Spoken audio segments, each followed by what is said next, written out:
اعوذ باللہ من الشیطان الرجیم، بسم اللہ الرحمن الرحیم۔ یہ پارٹ 3 ہے جو فائنل پارٹ ہے ہمارا۔ جن لوگوں نے پارٹ 1 اور 2 نہیں دیکھا وہ کائنڈلی پڑھ لیں گے تو اس کے بعد ان کو تفصیلی سمجھ آ جائے گی۔ یہ شرعی بت اور امت محمدیہ جو اس وقت موجود حالات ہیں۔ پاک نبی صلی اللہ علیہ وسلم کو جب پچھلی امتوں کا احوال بتا دیا گیا تو نبی پاک صلی اللہ علیہ وسلم نے اللہ تعالیٰ سے قرآن پاک کی حفاظت کا ذمہ مانگ لیا۔ اللہ نے قرآن پاک کی ذمہ داری لے لی کہ ہم خود اس کی حفاظت کریں گے، کیونکہ پچھلی امتوں نے آسمانی کتابیں تبدیل کر دی تھیں، لہٰذا ایک مسئلہ تو یہ حل ہو گیا کہ اللہ تعالیٰ اب خود ہی قرآن مجید کی حفاظت کرے گا۔ دوسرا مسئلہ نبی پاک صلی اللہ علیہ وسلم کے اہل بیت تھے جن کی جانوں کا ڈر تھا، کیونکہ پچھلی امتوں نے اپنے ادوار کے سارے نبی قتل کر دیے تھے۔ اس لیے نبی پاک صلی اللہ علیہ وسلم نے پردہ فرمانے سے پہلے کچھ لکھ کر دینا چاہتے تھے، جبکہ اس سے پہلے کئی مرتبہ صحابہ کرام کو بھی فرما چکے تھے کہ میرے اہل بیت کے معاملات میں اللہ سے ڈرنا۔ نبی صلی اللہ علیہ وسلم جو آخری وقت میں لکھ کر دینا چاہتے تھے وہ ہرگز حضرت علی کی خلافت نہیں تھی، وہ شیطانی چالوں اور امت محمدیہ کی دشمنی اور تقسیم کے بارے میں کچھ دریا میں وہ جیسے وہ کہتے ہیں کندہ کر کے دینا، کچھ ایسا تھا۔ جب حضرت فاطمہ رضی اللہ تعالیٰ عنہ کو خوشخبری ملی کہ آپ صلی اللہ علیہ وسلم سب سے پہلے آپ ملیں گے آپ صلی اللہ علیہ وسلم سے پردہ فرمانے کے بعد، کیونکہ نبی صلی اللہ علیہ وسلم امت محمدیہ کی فرقہ بازی سے کافی زیادہ ناخوش تھے، کیونکہ وہ حالات دیکھ چکے تھے آلریڈی، لیکن جو ڈر تھا وہی ہوا، اور حضرت فاطمہ رضی اللہ تعالیٰ عنہ کے 3 مہینہ زندہ رہنے تک بھی 2 بڑے فرقے سمجھ لیں بن گئے جو مسائل سامنے آ گئے، ایک حضرت ابوبکر صدیق والا اور دوسرا حضرت عمر کے بارے میں جو بنایا ہوا ہے لوگوں نے۔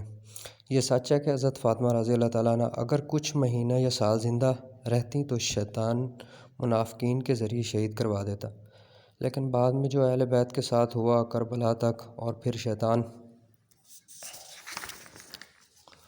کامیاب ہوا اور اس نے مکہ میں گھوڑے، شراب، زنا، دہشت اور ظلم کے ہاتھوں مسلط کروائے تو وہ تاریخ کا حصہ بن گئے۔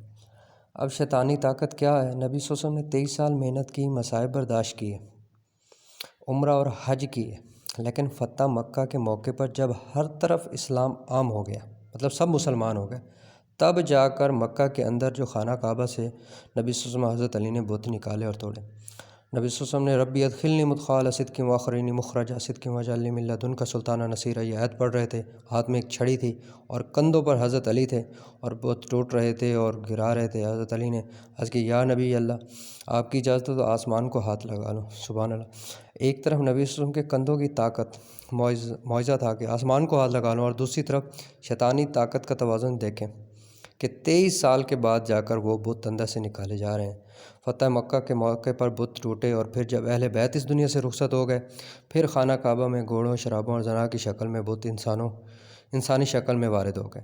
اب حالات یہ ہیں کہ شیطان اتنی محنت کر چکا ہے کہ اب وہ ریسٹ کر رہا ہے، آرام کر رہا ہے، اور اس کے بنائے گئے شرعی بت ورک کر رہے ہیں۔ امت کا ایک حصہ تو چلو سوشل میڈیا کی طرف، دنیا داری کی طرف چلا گیا، دوسرا حصہ جو اسلامی ہے، جو اللہ کے احکامات اور نبی کے طریقوں پر عمل کرنا چاہتا ہے، وہ فرقہ واریت میں پھنس گیا۔ فرقہ واریت میں سوشل میڈیا، علماء کرام کے نت نئے چینلز آ گئے ہیں، اپنے ویورز اور دنیا داری کے چکر میں آ کر قرآن مجید کے جھٹلانے والے بن گئے ہیں یہ لوگ۔ یہ بہت بڑی حقیقت ہے کہ اس وقت علماء کرام جو فرقہ واریت کو ہوا دے رہے ہیں، وہ علماء کرام جو فرقہ واریت کو ہوا دے رہے ہیں وہ قرآن مجید کو نہیں مان رہے۔ سورۃ بقرہ کی آیت نمبر 134 میں فرمایا گیا ہے، جس کا یعنی کہ یہ ایک اشارہ ہے کہ جو گزر گئے ان کے اعمال ان سے پوچھے جائیں گے، اور جو تم کر رہے ہو ان اعمال کا تم سے پوچھا جائے گا۔ تو بتائیں، جب اللہ نے یہ کہہ دیا تو پھر صحابہ کرام اور اہل بیت کے جو معاملے تھے ان کی پوچھ گچھ اللہ نے کرنی ہے یا ان بازاری یوٹیوب چینل والوں نے؟ دراصل یہ شیطان کے ورکر ہیں۔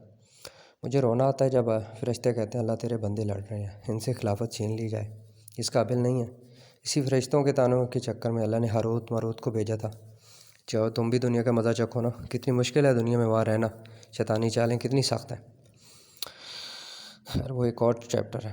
جبکہ دوسری آیت سورۃ بقرہ کی آیت نمبر 39 میں جو آیت کو جھٹلاتے ہیں وہ جہنمی اور جہنم میں ہمیشہ رہیں گے۔ اوپر والی آیت میں نے بتایا کہ اللہ نے کہا ہے کہ جو گزر گئے ان کے اعمال ان سے پوچھے جائیں گے نا۔ اب یہ جھٹلا رہے ہیں نا، اسی چیپٹر کو بار بار اوپن کر رہے ہیں، لوگوں میں تفرقہ واریت کا ہوا دے رہے ہیں۔ اب میری یہ ساری بات سننے کے بعد انہوں نے کیا کہنا ہے؟ انہیں کہنا ہے جی سورۃ بقرہ، اللہ تعالیٰ فرما رہا ہے سورۃ بقرہ کی آیت نمبر 11 میں، فساد نہ کرو تو ہم اصلاح کرنے والے ہیں، خبردار یقیناً تم لوگ ہی فساد کرنے والے ہو اور سمجھ بوجھ نہیں رکھتے۔ انہوں نے کہا جی عامل نو کی پتہ ہے تو فارغ ہے گا، اسی تو اصلاح کر رہے ہیں لوگوں کی۔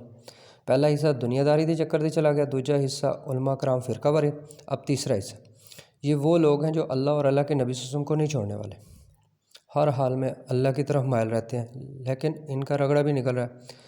میں سورہ یاسین نہیں پڑھوں گی یا پڑھوں گا تو میرا نقصان ہو جائے گا، میں نماز قضا کر ہو گئی تو میرا نقصان ہو جائے گا، میں 11ویں شریف کو دودھ نہیں دیا گا بانٹوں گا تو میری بھینسیں مر جائیں گی، میں دربار پر جا کر دیے چادر دیگ نہیں پکاؤں گا تو میرا کاروبار ٹھپ ہو جائے گا، میں نے محرم میں حضرت امام حسین کی نیاز نہ پکائی تو سارا سال منحوس گزرے گا، یہاں تک کہ سورۃ یاسین میں یہ مانگنا اے مبین میری مدد کر، یہ سب شرک ہے۔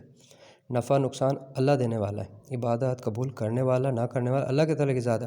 آپ کو نماز سورہ یاسین کچھ نہیں دے سکتی، 11ویں شریف کا دودھ کچھ نہیں دے سکتا، دربار پر چادر کچھ نہیں دے سکتی، 9-10 محرم کو چاول جو پکائے جاتے ہیں نیاز وہ کچھ نہیں دے سکتی، سارا کچھ دینے والا اللہ کی ذات ہے۔